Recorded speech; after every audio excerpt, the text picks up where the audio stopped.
ডিসেম্বরের মধ্যে আপনারা নির্বাচন চাইছেন, সেক্ষেত্রে যদি নির্বাচন ডিসেম্বরের মধ্যে আয়োজন করা হয়, সেক্ষেত্রে তারেক রহমান কবে দেশে ফিরবেন জানতে চাই।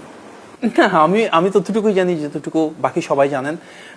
এটা এমন এক বাংলাদেশের উনি সন্তান যে বাংলাদেশের স্বাধীনতার ঘোষণা দিয়েছিলেন ওনার বাবা, যে বাংলাদেশের জন্য ওনার বাবা সেক্টর কমান্ডার হিসেবে সরাসরি মুক্তিযুদ্ধ করেছিলেন।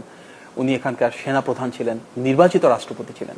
বাংলাদেশের বৃহৎ রাজনৈতিক দল ওনার হাত দিয়ে সৃষ্টি, বাংলাদেশি জাতীয়তাবাদ সৃষ্টি করেছিলেন শহীদ প্রেসিডেন্ট জিয়া রহমান। তার সন্তান জনাব তারেক রহমান। ওনার মা বাংলাদেশে 3 বার নির্বাচিত প্রধানমন্ত্রী ছিলেন, যার হাত ধরে সংসদীয় গণতন্ত্র শুরু হয়েছে। সুতরাং এমন একজন নেতা ওনার দেশের টানে, মানুষের টানে সবচেয়ে দ্রুততম সময় ফিরে আসবেন, এটাই তো বাস্তব, এটাই তো স্বাভাবিক। এই দেশের জন্য মমত্ববোধ, দেশপ্রেম ওনার মতন করে তো আর কারো হওয়ার কথা না হয়তোবা। সুতরাং উনি ওনার নেতাকর্মীর কাছে, উনি ওনার সমর্থকদের কাছে যত দ্রুত সম্ভব একটা অনুকূল রাজনৈতিক পরিস্থিতি যখন তৈরি হয়, অনুকূল বিচারিক পরিস্থিতি যখন তৈরি হয়, অনুকূল আইন শৃঙ্খলা পরিস্থিতি যখন তৈরি হয়, অবশ্যই ছুটে আসবেন। ওনার একটা দীর্ঘদিনের প্রত্যাশা, শুধু ওনার না, ওনার যে 60 লক্ষ নেতাকর্মীর বিরুদ্ধে মিথ্যা মামলা রয়েছে, গণতন্ত্রের পক্ষের প্রতিটি ব্যক্তি, প্রতিষ্ঠান এবং রাজনৈতিক দলের বিরুদ্ধে যে মিথ্যা মামলা রয়েছে, সব শ্রেণী পেশার মানুষ, ডাক্তার, ইঞ্জিনিয়ার, প্রফেসর, আইনজীবী, মানবাধিকার কর্মী, অনেকে আছেন বিদেশ থেকে সুন্দর করে বাংলাদেশের জন্য কাজ করেছেন, তাদের বিরুদ্ধে মামলা দেওয়া হয়েছে। শেখ হাসিনার প্রতিবাদ দেশে বিদেশে যারা করেছেন তাদের সবার বিরুদ্ধে মিথ্যা, গায়েবী, প্রতারণামূলক, জালিয়াতি মামলা দেওয়া হয়েছে।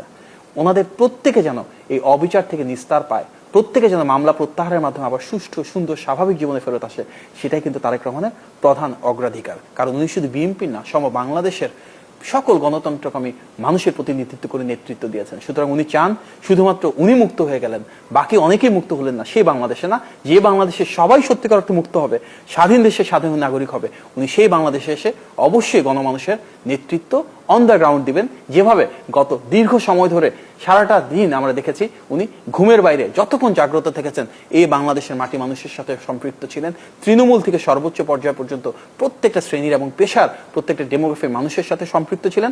বাংলাদেশে যখন ইনশাল্লাহ সে অনুকূল উপস্থিতি বা পরিস্থিতি তৈরি হবে, উনি ইনশাল্লাহ সশরীরে সেটা বাস্তবায়ন করবেন। কারণ উনিও তো আমরা দেখেছি যখন বাংলাদেশে ছিলেন তৃণমূলে কিভাবে ছুটে গিয়েছিলেন। বাংলাদেশে এমন কোনো জেলা, উপজেলা, ইউনিয়ন নাই যেখানে উনি একবারের জন্য যান নাই। উনি যদি সেই 2001 থেকে 2006 সালে বাংলাদেশের প্রতিটি ইউনিয়নে যান, আমরা বিশ্বাস করি আবারই বাংলাদেশে ফেরত এসে প্রতিটি ওয়ার্ডে ওনার পদচারণা মুখরিত হবে ইনশাল্লাহ। এটা অন্তর্বর্তী সরকারের দায়িত্ব, যত দ্রুত ওনারা সেই অনুকূল পরিবেশ তৈরি করবেন, ইনশাল্লাহ যেন তারেক রহমান ফেরত আসবেন। এবং আমরা বিশ্বাস করি বাংলাদেশের ইতিহাসে সবচেয়ে বড় জমায়েতের মাধ্যমে কিন্তু ওনাকে এই দেশ আবার বরণ করে নেবে।